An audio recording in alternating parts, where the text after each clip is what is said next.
Assalamu alaikum. Welcome to Muslim Network Television. We're always on 24/7 on Galaxy 19 satellite, Apple TV, Amazon Fire TV, Roku, Samsung Tyson, and right in your own pocket if you download our app, Muslim Network TV. Islamophobia keeps popping up. It seems like this is something which you cannot simply implement.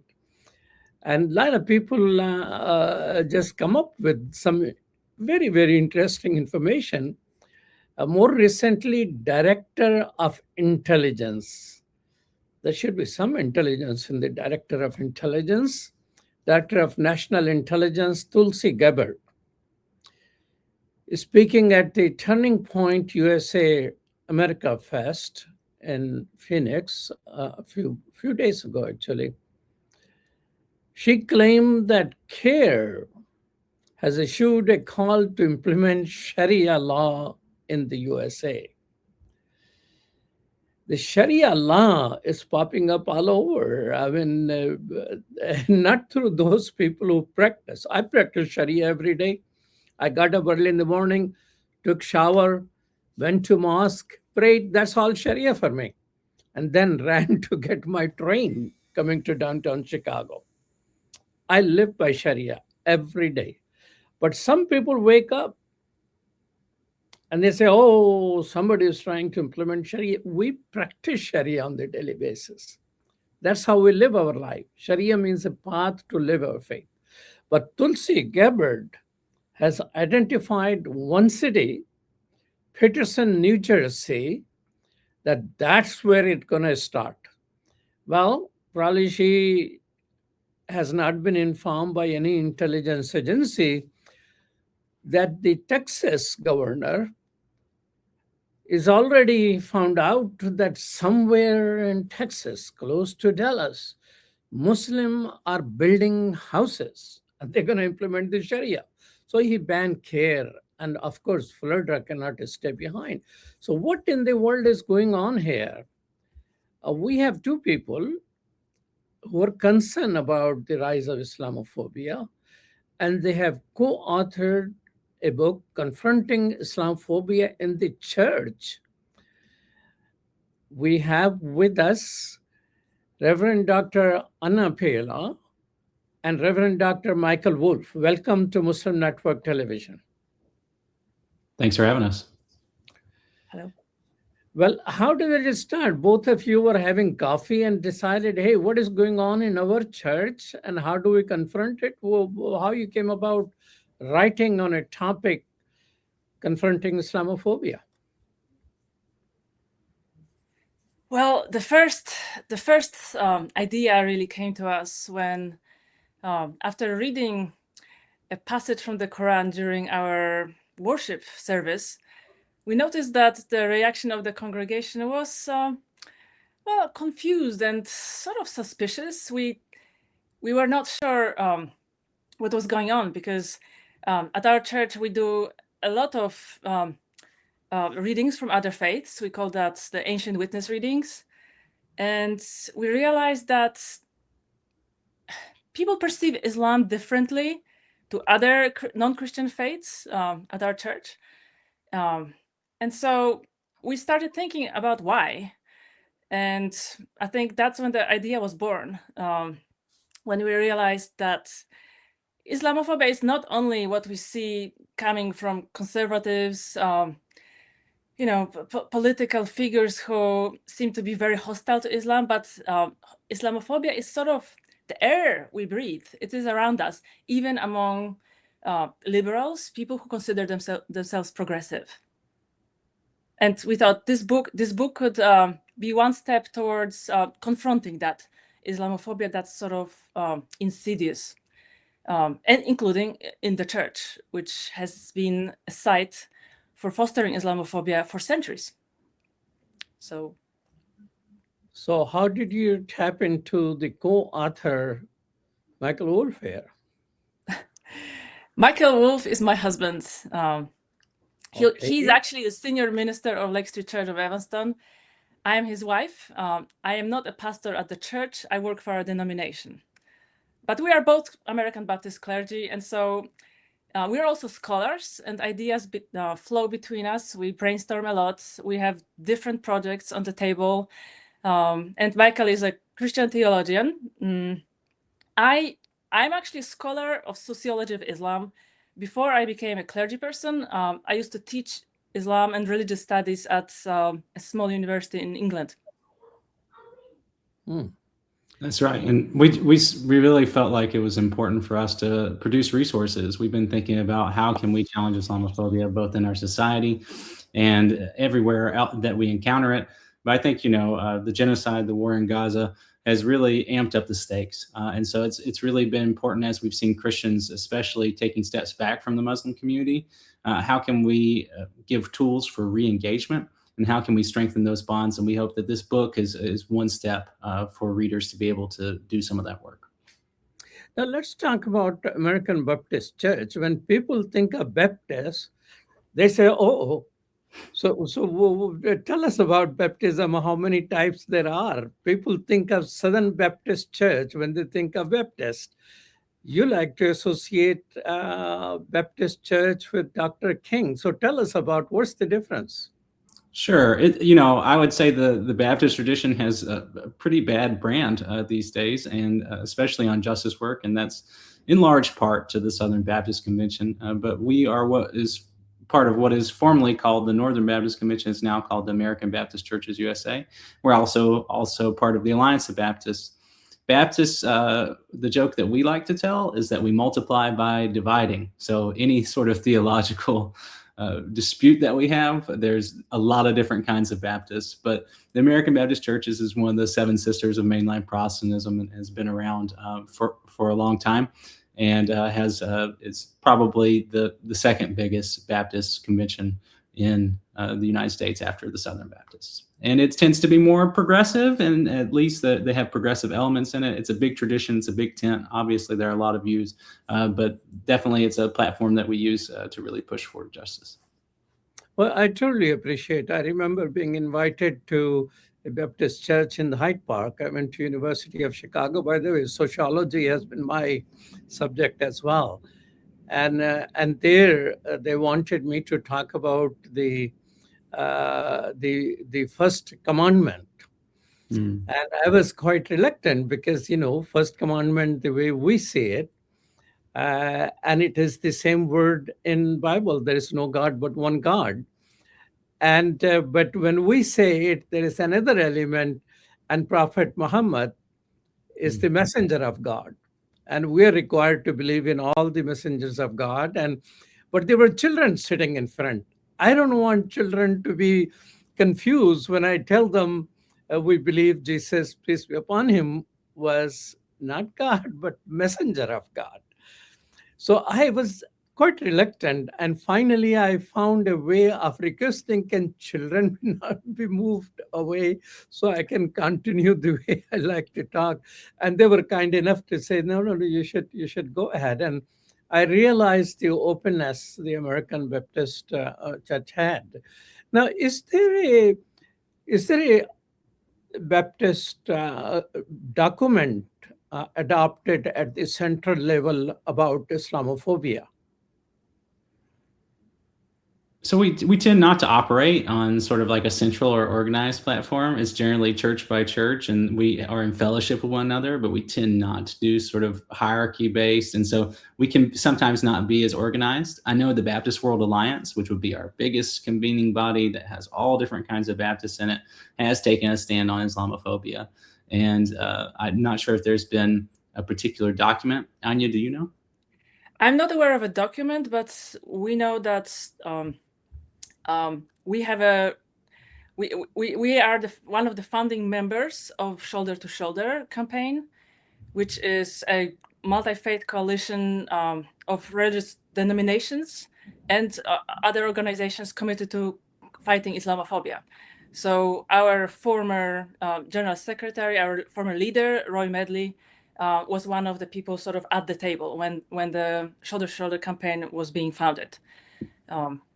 We also participate in the National Council of Churches National Muslim Christian Dialogue. We have a representative there, and I'm that representative, actually. Mhm, mhm.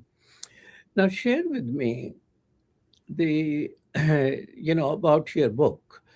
Do you see Islamophobia rising to the level that it need to be handled seriously? Is there a demonstrated rise in Islamophobia recently? So Islamophobia has been steadily rising with occasional dips for years. So definitely, since Trump's first presidency, we've had this steady rise that coincided with the Muslim ban. And then it dipped a little bit around 2022, just to rise again in the last 2 years. And most sources that we've engaged, most people we've spoken to, say this is due to the genocide in Gaza, and because American media is so biased, it is dominated by the pro-Israeli frame.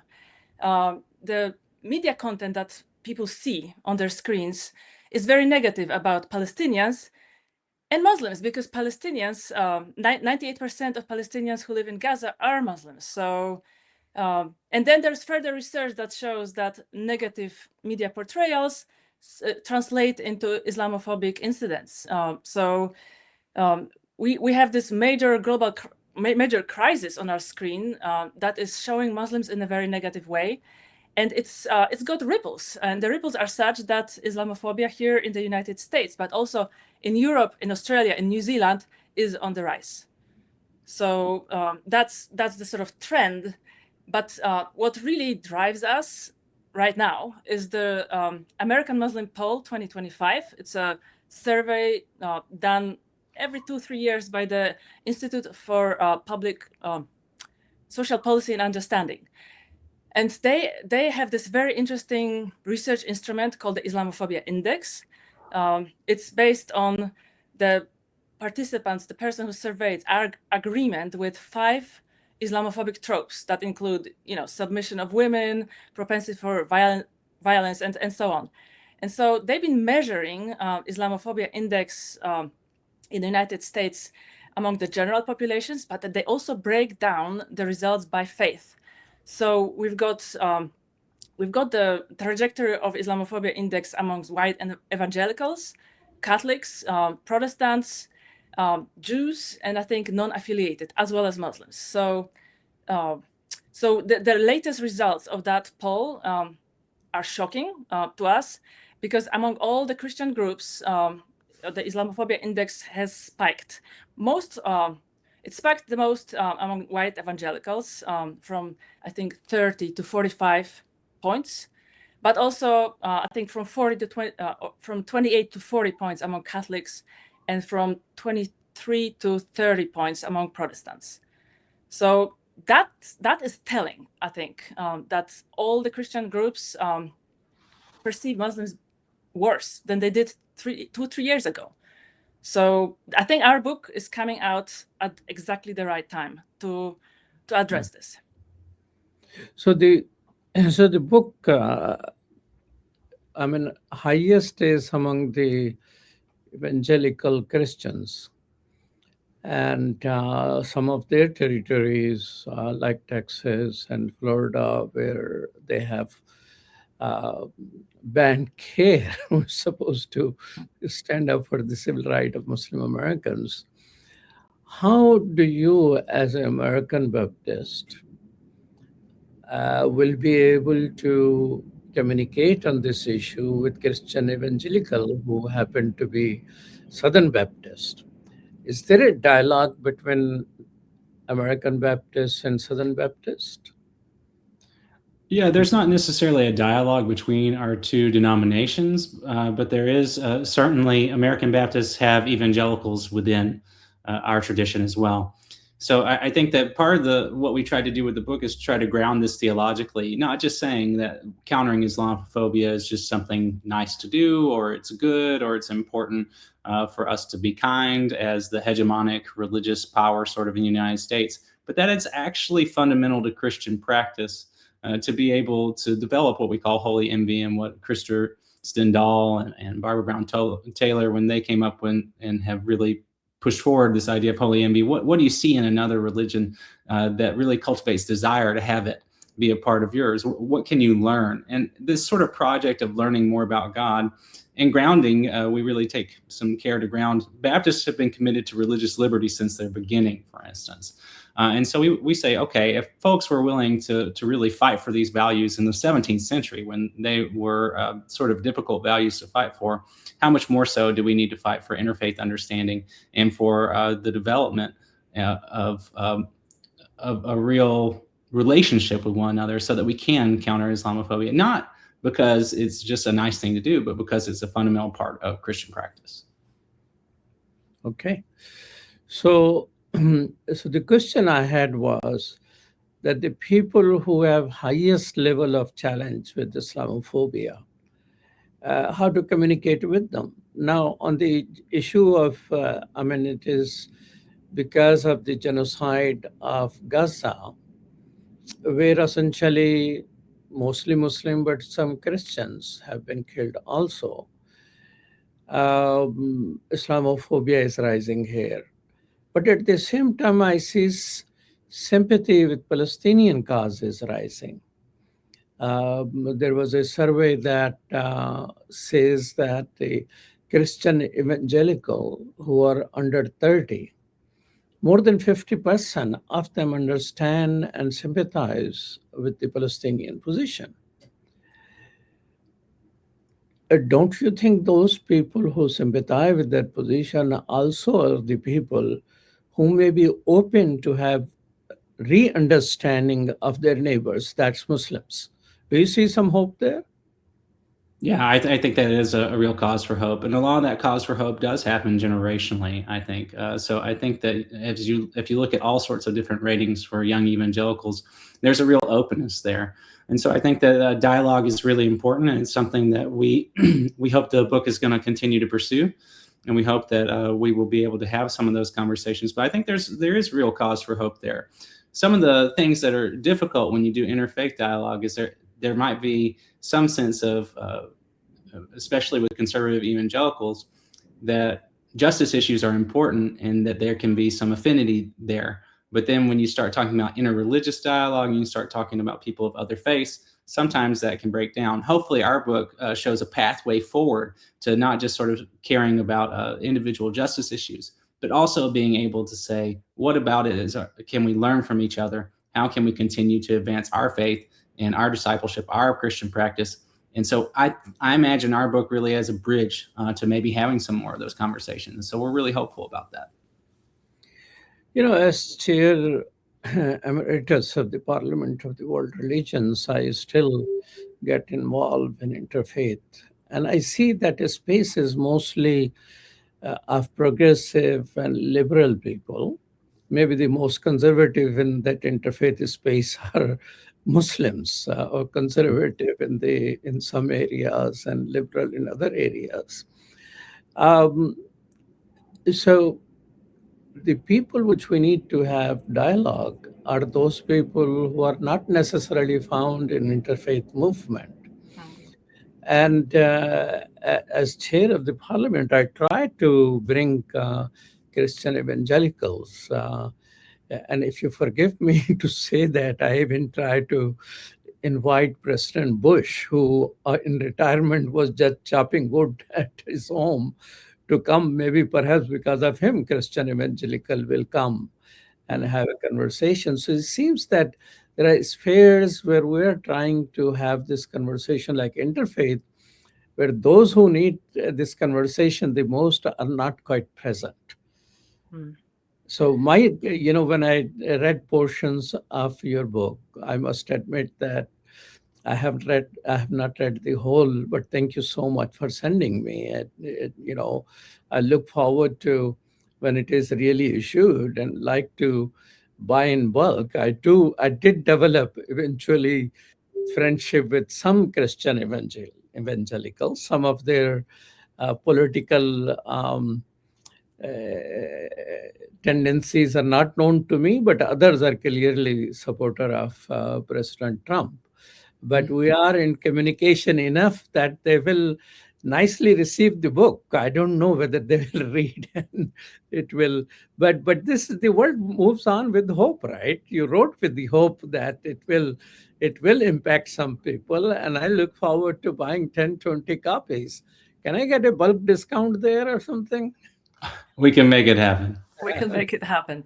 I Yeah. just wanted to add one thing to that.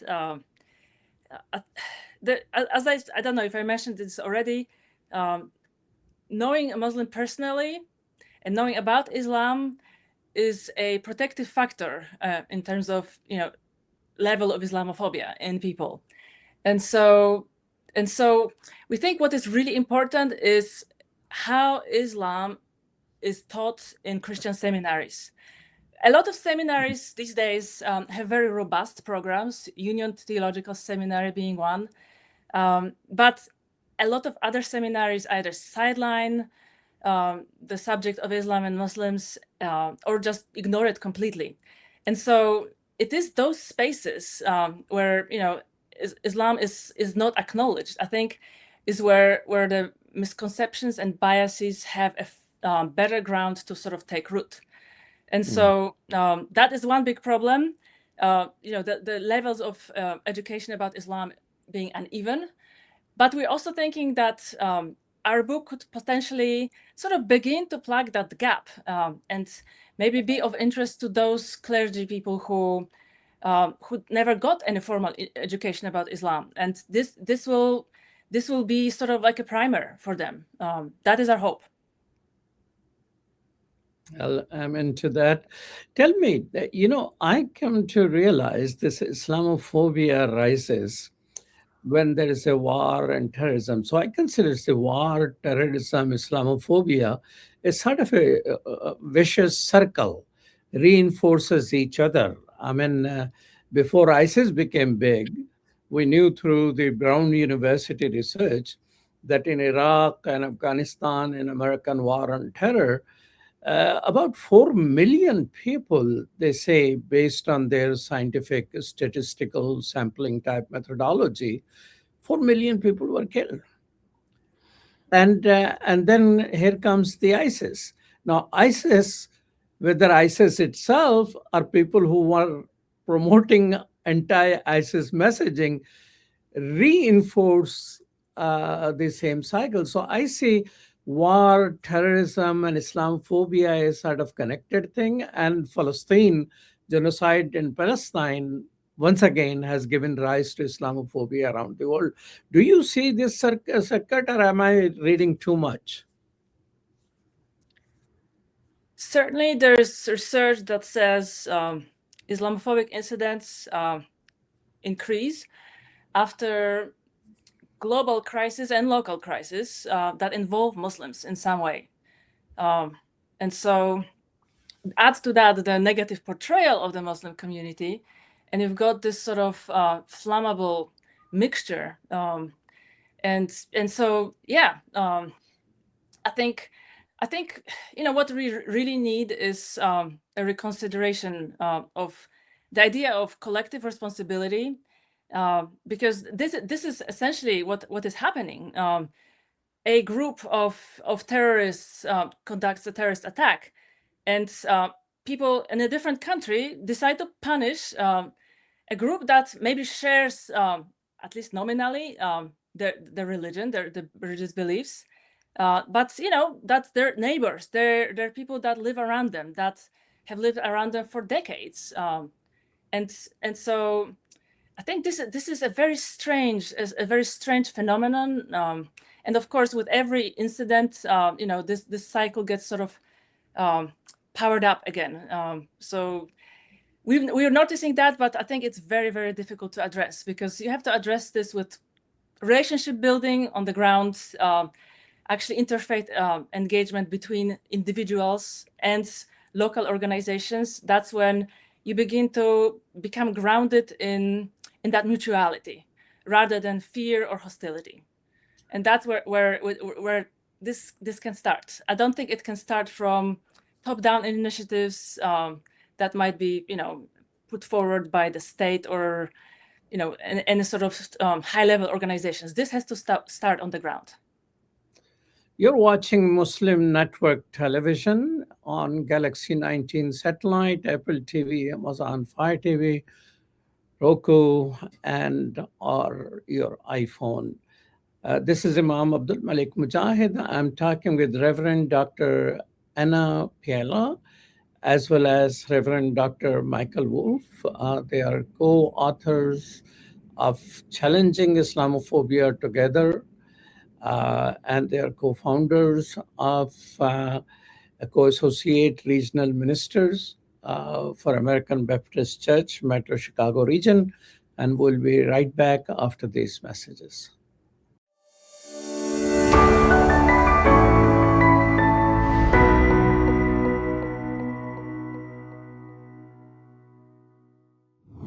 Welcome back to Muslim Network Television. You're watching Muslim Network on many of those devices, maybe on your iPhone or YouTube or Galaxy 19 satellite, Apple TV, Roku, or wherever. Welcome back. And I'm talking today with Reverend Dr. Anna Piela and Reverend Dr. Michael Woolf about the book they have co-authored, Confronting Islamophobia in the Church, a liturgical tool for justice. We were talking about, Islamophobia and its rise and things like that. How much do you think the politician contribute to it? I specifically want to refer to Tulsi Gabbard, who is the Director of National Intelligence, who is speaking at Turning Point USA America Fest, mentioned that, group like CARE want to implement Sharia laws in America, and saying that especially Peterson, New Jersey, for all places, is going to be establishing Sharia law. This whole freak out about Sharia, do you think it has some rational basis, or is a political tool to divert attention from, say, affordability or the genocide in Gaza? It is absolutely a tool to raise political capital of those who wheel this out. And the whole debate about Sharia law being introduced surreptitiously in the United States actually has a really, really, a long history, at least 20 years. And there are several individuals at the center of that debate. There's a lawyer in New York City called David Yerushalmi, and he worked on creating a template of a state level bill to basically to ban Sharia law in specific states. And so there were hundreds of attempts to pass these bans in various state legislatures. I think at least 30 of them have have passed some form of anti-Sharia law bill. And so, when you look at critiques from legal scholars, the idea of surreptitious introduction of Sharia law into the United States is completely bonkers, because the American Constitution itself states that no other law system can be present in the United States or can operate globally in the United States.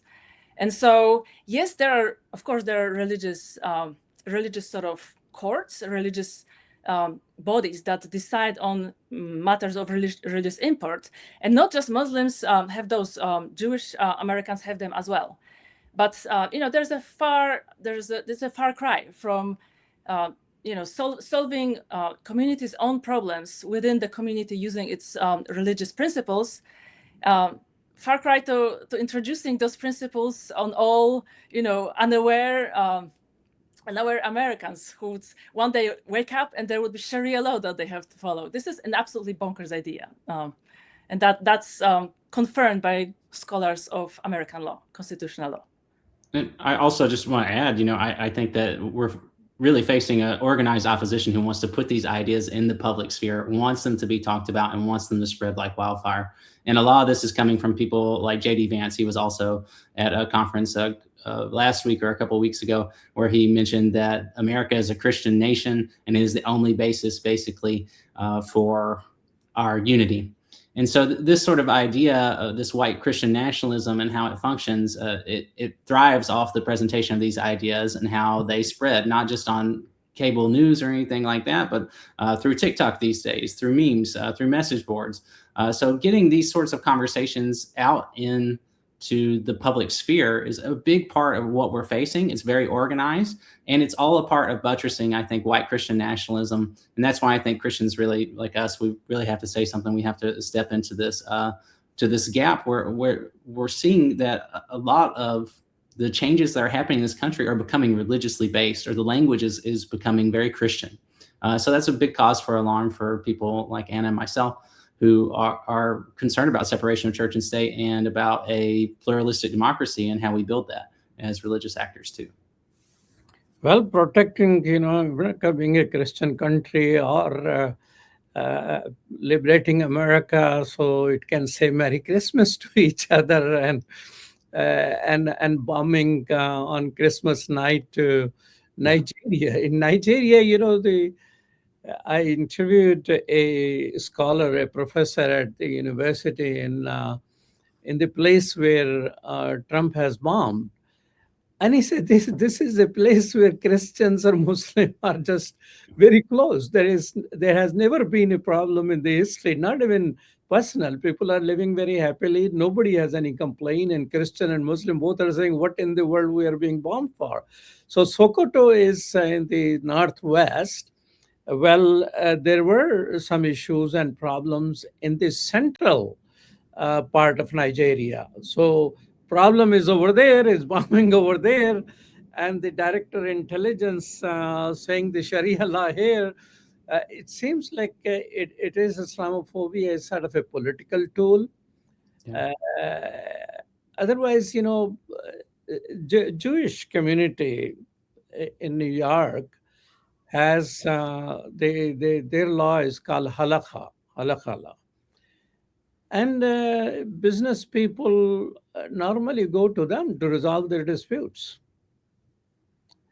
And Muslim community, to my knowledge, nowhere this thing is there. But if they want to resolve any dispute among themselves, there shouldn't be a problem. And I think we should encourage people not to be sucked in by the lawyer-driven cases in the court, and people resolve their dispute among themselves. I like every city to have a informal or formal, religious or non-religious way of arbitration. I mean, in our contract, we specifically write arbitration before you do anything else. And it could be based on the American arbitration rules. And of course, they're free to take it to the court to say, hey, we both agreed. And now we need the judge to just sign on it if they see no problem. Do you in American Baptist community have some way of dispute resolution within the congregation? So yeah, within congregations, the New Testament prescribes a certain way of resolving conflict. First, you're supposed to go directly to the person that you've got a problem with.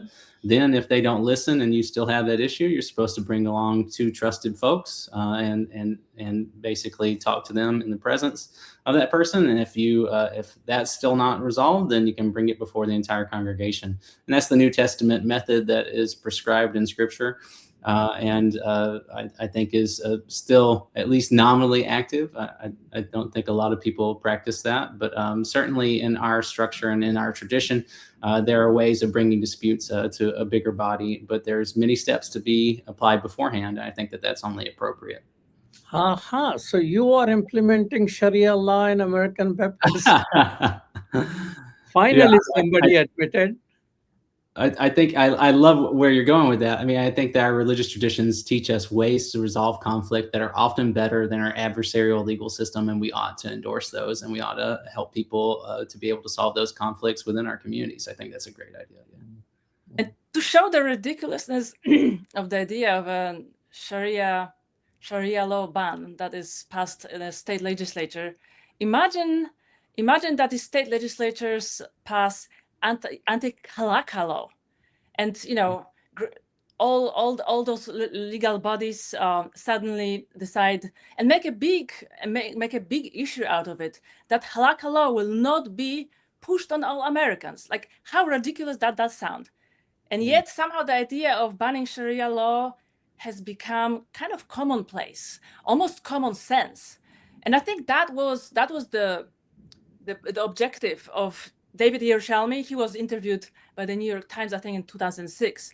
And he said, if all state legislatures passed these Sharia bans, it would be counterproductive, because the purpose of this is heuristic, that everybody talks about Sharia. What is Sharia?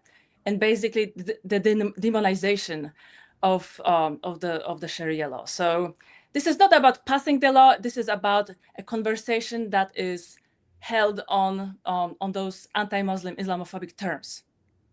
That brings political capital. So let's talk about, as we conclude, what's happening with the book. When you're thinking it will be out, and where will it be available? The book is supposed to be available mid-January, and it will be possible to order it from the publisher, Judson Press, and also major bookstores across the country. We've seen Barnes and Noble sort of include that book in their offerings. So probably, online is the easiest. But yeah, we're very, very excited. Do you plan to have a website about it? Certainly, we already have a website on the publisher's website on Judson Press. It lists all the information about the book, and there'll be other sorts of places like Amazon that'll have information about it. But there's also, we operate a little initiative here in Chicagoland called Challenging Islamophobia Together, Chicagoland. And that website also has information about the book. And if you want to go that, or if there's folks who are listening who want to join us in some of that work, then you can find us at Challenging Islamophobia Chicagoland, Together Chicago. Okay, so website is called Challenging Islamophobia Together Chicagoland. And it's not just a website. It is a website for the initiative that we're running, which is bringing together people of faith, locally, willing to stand up in solidarity with Muslim neighbors. And we've got different initiatives within that. The latest one is reading the Quran in churches, which was spurred by several burnings of the Quran in the past few months. We say, rather than burn the Quran, read the Quran. And we bring Muslim partners who come and recite the Quran in Arabic. They read it, and there's a discussion with the congregation. So that is very interesting. And congregations are, in fact, very grateful for this opportunity, because they have a chance to ask questions that they've had, but they didn't have sort of credible sources to check, to address. Mm-hmm. I'm glad you have a website, because you see, then AI is going to train itself on the information which you have on the website, because most people, instead of searching, going through the AI tools, and they're guiding people. And, in our organization, we're saying, what is the proper way. But there is no way to training. But if information is available on the website, AI tools read that and develop, add some formatting and rewording. So information which you want to provide to the world should be widely available. And I hope you'll continue to enhance your website and the experience and passages which lead people towards the book. So thank you so much. It's so nice to talk to both of you. Thank you for having us. And look forward to seeing your books and buying the books. And I'm going to start collecting mailing addresses of my Christian evangelical friends to get them to read that as well.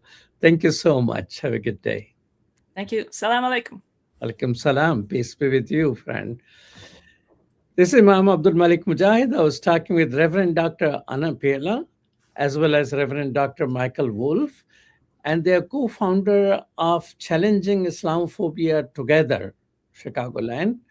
And I hope we will superimpose the website address and provide it in the links so you can visit them. Both of them have co-authored a book, Confronting Islamophobia and the Church, Liturgical Tools for Justice. I like that, Tools for Justice. And thank you so much for watching. Stay tuned at Galaxy 19 satellite or Amazon Fire TV, Roku, Apple TV, Samsung Tizen, and your Alpha. So if you haven't subscribed to our YouTube channel or haven't downloaded our app, Muslim Network TV, on Android or iPhone, so stay in touch. Thank you and good day.